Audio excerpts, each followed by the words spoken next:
Okay, so injury front update from yesterday. Harrison Bryant and Ronnie Harrison, I expect those guys to practice tomorrow. You saw we added eight guys to the COVID list. Okay, we're gonna have a team meeting and virtual meetings this afternoon. Then we'll have a walkthrough over here later today. That's really always been the plan, just off a short week playing on Saturday. So we'll bring the guys in this evening and get some work done. And it's an important week. This is a AFC opponent, good football team that we're facing at our place on Saturday. You know, the only show in town, which I think the guys are excited about. And it's a good team. Coach Bisaccia is, a veteran special teams coordinator. I think he's doing a great job leading that team right now. On offense, they're very, very explosive. I think Carr has incredible arm talent. Waller, Renfro, just an impressive group of pass receivers, a great running back. That's a complete running back. On defense, it's a Gus Bradley defense, so that poses its own challenges. So we're gonna have to work real hard this week to understand the intricacies of that defense. And they have two really, really good edge rushers. And I mentioned Coach Bisaccia, so the special teams is on point. So big challenge. I know the guys are excited about it. And we got to get our work in and get ready for Saturday. And with that, I'll take any questions. First one going to come from Jake Trotter. Yeah, Kevin, how does this change preparation for you this week? And how concerned are you about other potential positive tests given the number today? Yeah, I think we'll follow the protocols, Jake. So we're in the intensive protocols, which means, you're wearing masks in the building, virtual meetings, cafeterias, just grab and go, those type of things. But we'll get our work in. That's what we do. We've done it before. We'll have our virtual meetings, and then when we're on the practice field, we'll make sure that we're locked in and ready to go. Let's go to Mary Kay. Yeah, Kevin, just the offensive line in general. Obviously, you were already down Jack Conklin. If you have to be without, Jed and Wyatt, and you're talking about the rush that the Raiders bring, can you just kind of go over a little bit about the challenge that will be for you? Yeah, I think we've seen Mary Kay through last season, have seen it this year. Guys step up, and that's what the NFL is about. You're without guys due to injury or otherwise, and guys step up, and that's why we have a bunch of players in this team that we trust. Thank you. All right, let's go to Nate Orrick. Kevin, I realize that COVID-19 isn't anything new to anyone in your team, certainly. But here you are, you need to keep winning to achieve that playoff goal that you guys have stated. So do you feel the need today, or have you felt the need today to kind of deliver a message to the team, about the resilience that you preach, including in your post-game speech on Sunday? No, I think, we got pros, Nate, and I think those guys understand, what's really important is this game on Saturday, because it's a good opponent. It's an AFC game, and we got to come ready to go. And that's why this week of preparation and how we handle these meetings, how we do when we're together out on the field, that's really all that matters. And will Dunn step in as your right guard in preparation, and will Blake Hance be your left tackle in preparation? I think we'll work through all those type of things, Nate, but obviously those are two guys that you mentioned that we certainly trust. Thank you. All right, let's go to Dan Lobby next. Hey, Kevin, I know with everything virtual, maybe this is tough, but have you gotten any kind of sense as to how your players have kind of responded to this news today?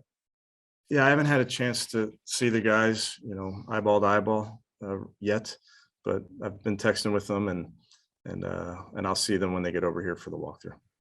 And then obviously, I know you guys kind of have to stay on pins and needles, hoping there aren't more positives, but does it at least help that all of this happened early in the week, and it gives you at least a little time to game plan around it?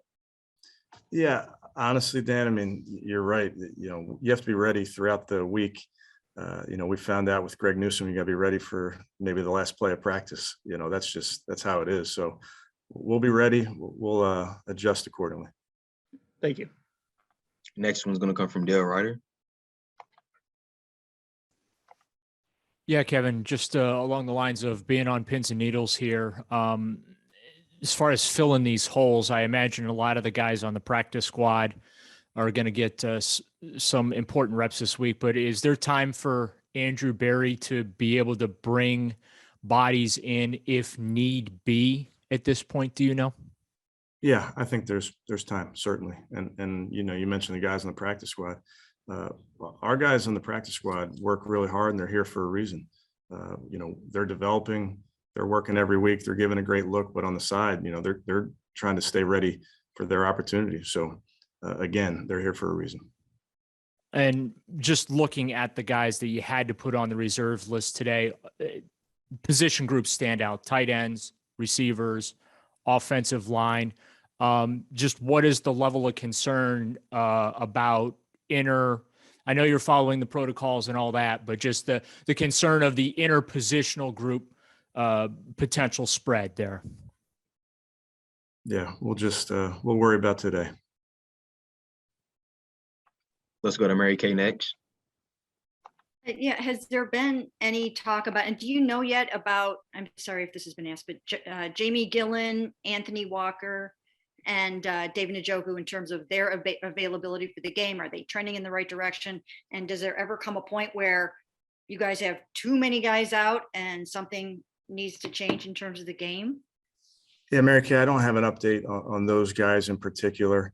Again, we'll just follow the protocols on each one of them. And then, we're just going to focus on today. I really think that's the prudent thing to do. Make sure that we do a great job with our virtual meetings, do a great job with this walkthrough. Thank you. Let's go to Tony Grossi next. Looks like Tony didn't raise his hand. Let's go to Scott Petrick now. Hey, Kevin, have you had to change, or have you changed your message to guys about what to do outside of the building? Are you telling them maybe we should stay home more and not be out in public as much? Yeah, I think it's important, Scott, that you follow the rules that are in place, and I think to keep yourself and your family safe. So we've constantly messaged that. But, prior to right now, we haven't been in intensive protocols. We're in a really, really good spot from a vaccination status, all those type of things. So I think using general common sense, using the CDC guidelines is always smart. So there's looking back on it, there's nothing you wish you had done different or had told the guys to maybe, I get it that they're vaccinated and going out in public, but I assume that that's how a lot of these have happened. Yeah, I don't know the specifics in that regard, Scott. I just, we make sure that we follow the rules. And is it daily testing now for everybody? It is, but I'm not sure for how long. Okay, thank you. All right, let's go to Nate. Nate, you can go ahead. Hey, Kevin, kind of along those lines, you mentioned vaccination status in the league. There was some news yesterday about, coaches and support staff and booster requirements.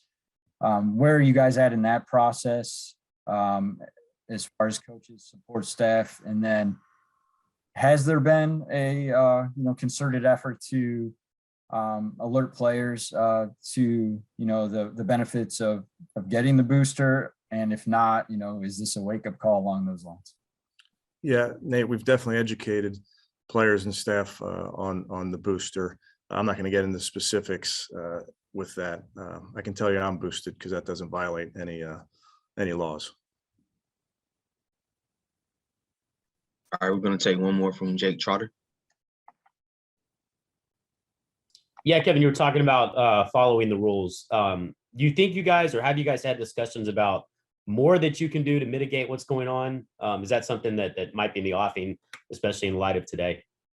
Yeah, I think with the news and with what's going on today, Jake, I think you just have to be smart. And that's what we've been trying to do really throughout this season, because the protocols have been in place all the way back through training camp. It's something that we've been working on even through this season, which we know last year was last year, but it's not like it hasn't gone away. We've been made sure that the guys are following the protocols that are put in place. You mentioned, earlier, you're just going to worry about today, despite the concentration of positives. But given this is a little bit maybe of a moving target for you, how do you game plan, kind of not knowing who you might have, later in the week or even tomorrow? Yeah, we know who we have today, and then we'll adjust accordingly. All right, coach, it looks like we don't have anybody else that raised their hand. Hey, Scott's got his hand raised right there. Just raise his hand. We can go ahead and make Scott our final question for the day. Scott, you can go ahead. Hey, Kevin, I know you got all this new stuff going on today, but given the short week, how does that stress it even more or stress you guys even more in the preparation for Saturday? Just given, obviously one less day. Yeah, we're just honestly, Scott, we're focused on Saturday, 4:30, AFC opponent, good football team, great players, great coaches. So we are excited about the opportunity. That's kind of what's in front of us. So that's really where our focus is.